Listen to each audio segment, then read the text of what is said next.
Whenever I'm feeling grim and low, whenever I know I've indulged too much in the manufactured escapism and entertainment of modern life, I retreat to a great source of everyday nature, my horse, Ruby. Weighing in at 1,200 pounds and 5 hands tall, my family's 9-year-old paint quarter horse Ruby is an integral member of my family. The ownership and care of our magnificent horse is a source of unification for my family.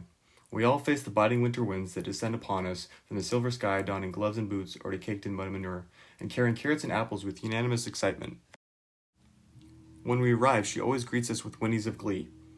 We all take turns tending to her, brushing her coat and mane, cleaning her hooves, supplying her treats, and more. It is a group effort that requires my family to put down their phones and join together to care for our 1,000-pound member of the family. Ruby loves forehead scratches and being stubborn, sometimes behaving like a human teenager. But more often than not, she's an incredibly loving and personable animal with a lot of energy.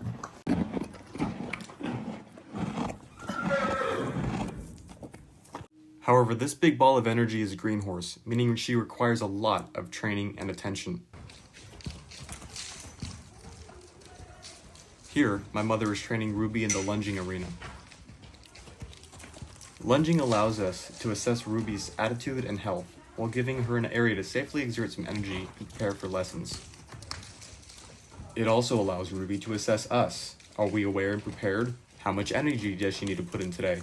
She's acutely aware of all things around her. This is also where she typically shows signs of stubbornness, but today she's done exceptionally well. Throughout the tack and training process, my dad will often enlighten me to the biology and evolutionary history of Ruby's species. He tells me of their herbivore diet and their herd-like social structure, and the 50 million year process that transformed the small four-toed Eohippus into the modern, large, single-toed horse we know today. My mother then tells me of the psychological benefits of being around horses. She tells me horses reduce stress and anxiety through the release of hormones like oxytocin and serotonin, something I can definitely attest to.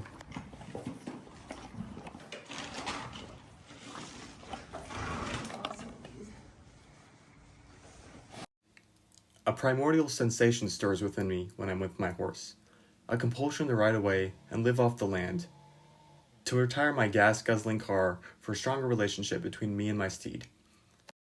I often imagine the American frontier when with Ruby, the Great Plains, Badlands, deserts, and tall trees. Though perhaps mortality rates were high and injustice plenty, I cannot help but perceive that as the last time anyone was free to ride about the untamed lands of Northern America.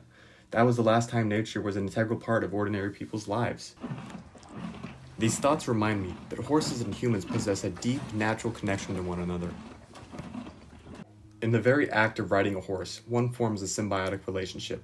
Your vision becomes their vision. Your direction should be their direction. Your body becomes their body and vice versa. One organism. It is as if nature, through its force of evolution, shaped humans and horses to fit together like puzzle pieces. And yet, this intrinsic connection has been forgotten for the convenience of heated seats and a windshield. Ruby hasn't forgotten this connection though. Her brown and white coat resembles mappings of the world, as if she is inextricably connected to the history of all life on Earth, which she indeed is. The history of modern human civilization is inseparable from the history of domesticated horses. From the Sumerians to the Greeks, to the Spanish and the indigenous Americans and Anglo-Americans, horses have been as much a part of human civilization as humans have been. We seldom realize or appreciate the companions nature provides us. Whatever progress we humans claim to have been made has not been a result of a single species, but an entire ecosystem of species. However, here at Lily Bay Barn, I am reminded that horse ranches are ecosystems in and of themselves. I am always greeted by the local barn cat, and sometimes 1, 2, or even 3 cattle dogs, with cows mooing in the distance and dozens of horses whinnying about. Pigeons take off and land from their rooftop runway, and human beings work away, tending to the animals. It truly is a democracy of species, not a dictatorship of one. There are symbiotic relationships aplenty out here. As we feed, house, and care for the horses, they ground us, humble us with their strength, size, and courage, and carry our burdens when we cannot anymore. From the flies and the manure, to the cats, the dogs, the horses and the humans, the ranch at Lily Bay Barn is a place where animals, no matter how many legs, are treated as equals. Ruby is my constant reminder of this, my constant connection to nature in my everyday environment.